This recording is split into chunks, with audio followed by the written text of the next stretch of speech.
जोशीमठ पर रिपोर्ट आ गई है। देहरादून से लेकर दिल्ली तक रिपोर्ट पर मंथन हो रहा है। सर्वे रिपोर्ट तो 2 दिन की ही है, लेकिन इसमें जोशीमठ की वजह से देवभूमि के लिए दूरगामी परिणाम छिपे हैं। रिपोर्ट में जोशीमठ का 25% हिस्सा खतरे में बताया गया है।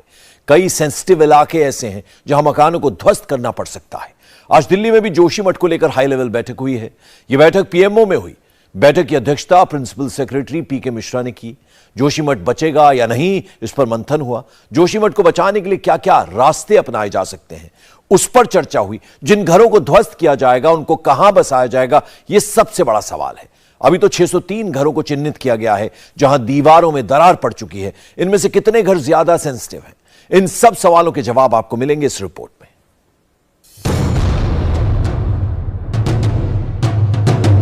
बिना कुछ खर्च किए अपने किचन से होम बेकरी बिजनेस करके 40,000 रुपए महीना कमा रही हैं। आपको भी ये करना है तो फ्रीडम ऐप को अभी डाउनलोड कीजिए।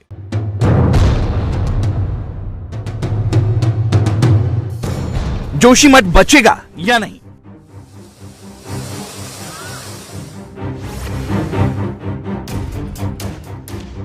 इस पर सर्वे रिपोर्ट आ गई है। रिपोर्ट को केंद्र और राज्य सरकार को भेज दिया गया है। रिपोर्ट में एक्सपर्ट और वैज्ञानिकों की टीम ने सरकार को जो पहला सुझाव दिया है, उसमें कहा कि जो घर ज्यादा डैमेज हो चुके हैं उन्हें फौरन ही ध्वस्त कर देना चाहिए। उसके मलबे को वहां से हटाना चाहिए। साथ ही जिनके घर को गिराया जाए उनके पुनर्वास की व्यवस्था की जाए। सर्वे रिपोर्ट में कहा गया है कि जोशीमठ का करीब 25% हिस्सा प्रभावित है। फिलहाल इसे 3 भागों में बांटा गया है। गंभीर, मध्यम और मामूली श्रेणियों में रखा गया है। अभी तक करीब 603 मकानों को चिन्हित किया गया है। अब सुझाव के मुताबिक सरकार को फैसला लेना है। सामान यहां बांध लिया गया है, किचन खाली कर दिया गया है। और ये देखिए, सोचिए आपके कमरे का कोई एक हिस्सा ऐसे बैठ जाए। मैंने आपको कहा था ना, दूसरे कमरे को देख सकते हैं। अगर आइए, ये दीवार अब दीवार नाम की दीवार नहीं बची है। दूसरे कमरे तक आपकी नजर चली जाएगी, इतना बड़ा छेद इस दीवार में है। और यहां पानी की आवाजें भी आई थी। और ये कोना एकदम सिंक कर गया है, मानो यहीं पानी का वो सिंक होल शुरू होता हो। क्योंकि यहीं से एकदम नीचे सिंक होल वो होता है जब पानी अपने साथ मिट्टी निकाल लेता है तो एक बड़ा छेद बन जाता है, जिसे सिंक होल कहते हैं। और अब ये पूरा मकान अव्यवस्थित है। थोड़ी सीमेंट लगाकर शुरुआत में बचाने की कोशिश की गई, लेकिन 1 हफ्ते में तस्वीर ऐसी हुई कि अब इस घर की हालत दयनीय है। जोशीमठ के 9 वार्ड में खतरा ज्यादा है। यहां हर घर तक सर्वे टीम पहुंची थी। घरों की क्या हालत है, कौन सा घर अभी रहने लायक है, कौन सा घर फौरन खाली करने लायक है, इसकी रिपोर्ट तैयार की गई है। सरकार के सामने जो सबसे पहली चुनौती है, लोगों को सुरक्षित निकालना, इसके साथ ही जोशीमठ के अस्तित्व को बचाना। लिहाजा सर्वे टीम जमीन धंसने और दीवार फटने की वजहों का पता लगाना शुरू किया। टीम ने जेपी कॉलोनी का भी दौरा किया। यहाँ पर 2 जनवरी की रात 400 लीटर प्रति मिनट की रफ्तार से पानी का प्रवाह होने लगा था। एक्वीफर फटने के बाद जमीन के धंसान में वृद्धि हुई है। रिपोर्ट में भी कहा गया कि पानी का तेज बहाव और दरारों में वृद्धि एक साथ होती है। एक्वीफर यानी जलीय चट्टान के फटने से जमीन के नीचे वैक्यूम क्रिएट यानी खाली जगह बनी। इस कारण जमीन नीचे की तरफ दरकी। मकानों से लेकर सड़क और अन्य संरचनाओं में दरार में वृद्धि का यही बड़ा कारण है। जेपी कॉलोनी से मारवाड़ी तक आई दरार का रिपोर्ट में फिलहाल यही बड़ा कारण माना गया है। हमने दरार की ग्राउंड जीरो आपको दिखाई, उससे सामने ठीक पहला घर ये है। बड़ा ही शानदार बनाया गया है, पेंट किया गया है। 1993 में बना था, अभी रेनोवेट किया गया है। लेकिन इन्हें यह नहीं पता था कि यह तस्वीर बनेगी। अब ये पूरा मकान दरार आने लगी है। पहले जब इनकी रिपेयर हुई, ये पेंटिंग कब हुई मैम?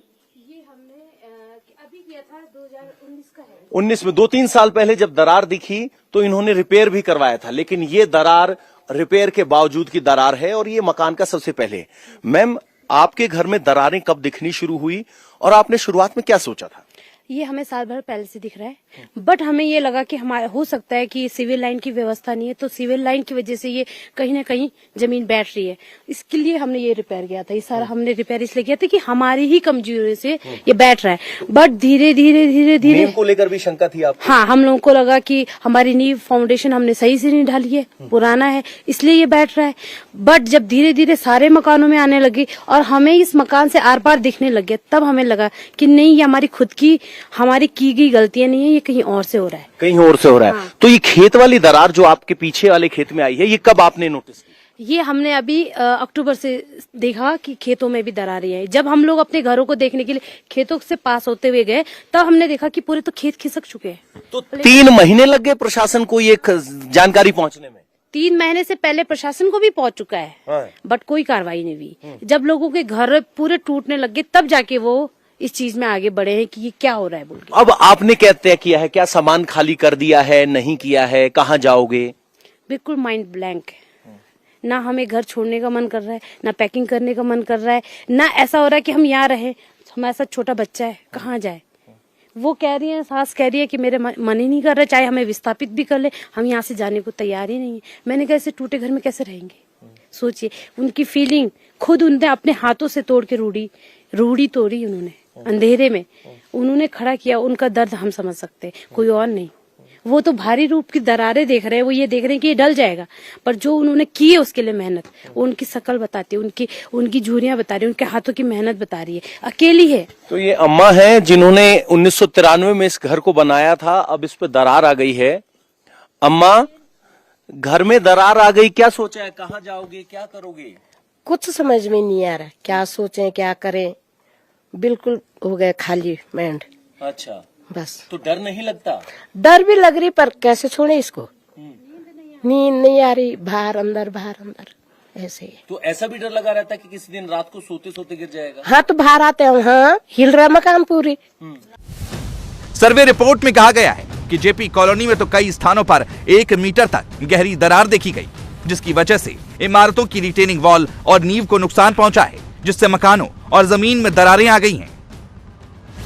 सर्वे टीम ने जेपी कॉलोनी से निकलने वाले पानी के सैंपल को कलेक्ट किया है।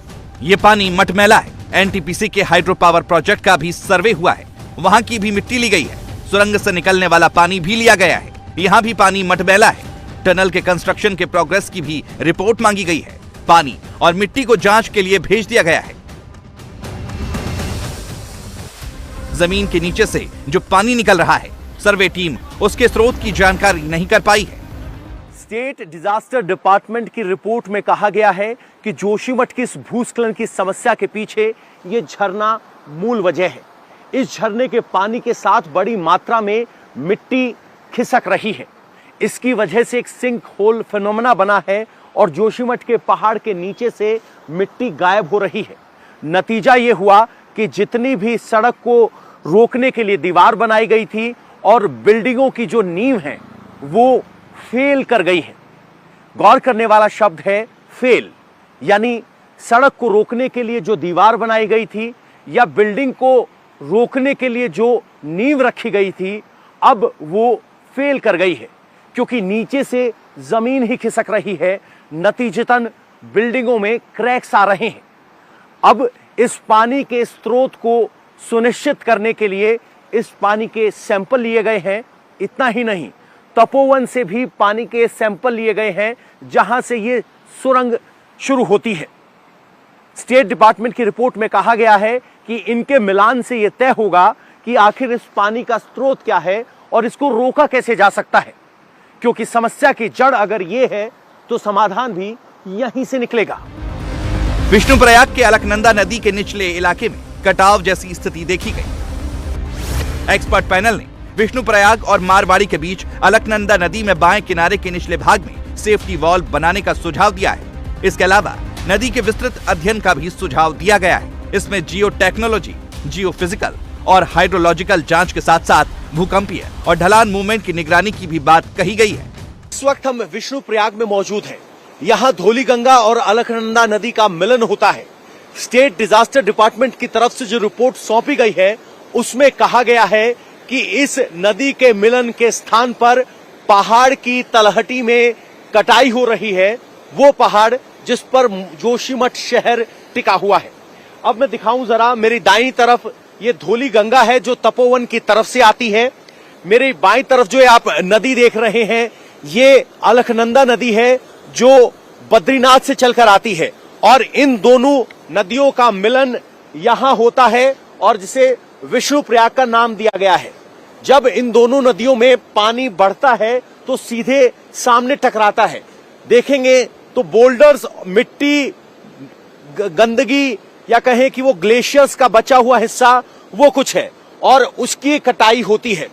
इस ठीक पहाड़ के ऊपर आपको जोशीमठ मिलेगा और यही कटाई इस जोशीमठ के लिए भारी पड़ रही है। अब स्टेट डिजास्टर डिपार्टमेंट की रिपोर्ट में कहा गया है कि जैसे आप प्रोटेक्शन वॉल बद्रीनाथ के इस हाईवे पर देख पा रहे हैं, अब सरकार की तरफ से इसी तरह की प्रोटेक्शन वॉल यहां बनाने का प्रस्ताव दिया गया है ताकि ये पहाड़ नीचे की तरफ ना खिंचे।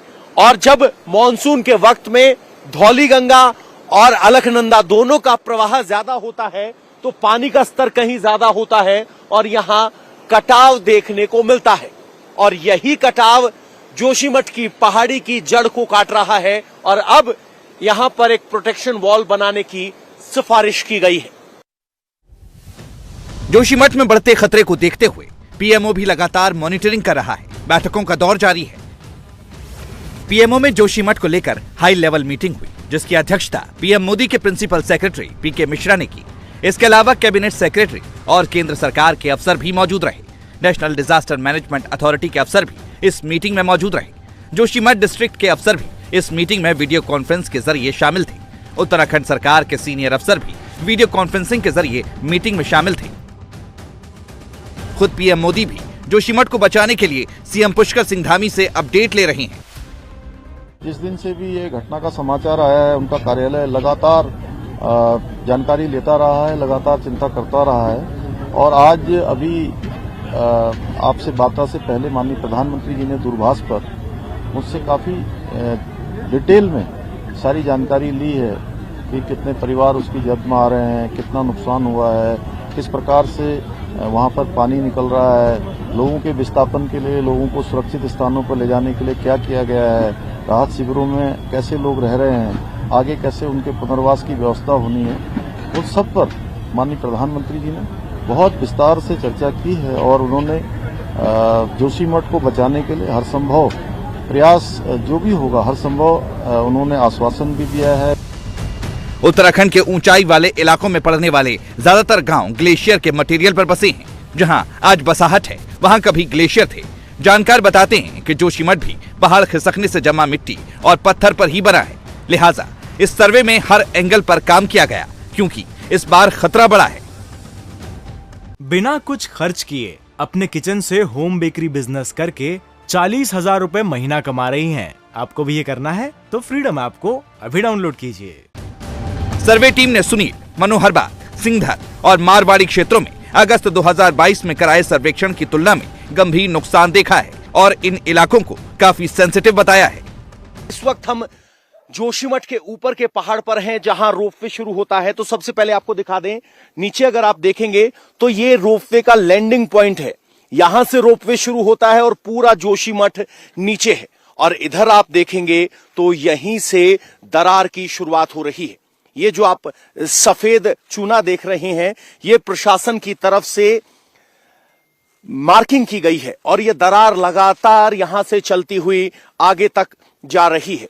ये दरार नीचे जाती है, वहां एक दरार बनती है और इस दरार का दूसरा हिस्सा यहां से शुरू होता है। यानी अगर ये पहाड़ तिकोना ऊपर खड़ा है तो यहां 200 मीटर का एक टुकड़ा शुरू में खिसकना शुरू हुआ। 200 मीटर वहां से शुरू होते हैं, ये दरार यहां तक जाती है और बीच बीच में ये दरार इतनी ज्यादा है कि उसमें आदमी तक समा सकता है। ये इंडिया टीवी हर वक्त हर जगह डाउनलोड करने के लिए सर्च करें India TV news Google play store या ऐप स्टोर पर।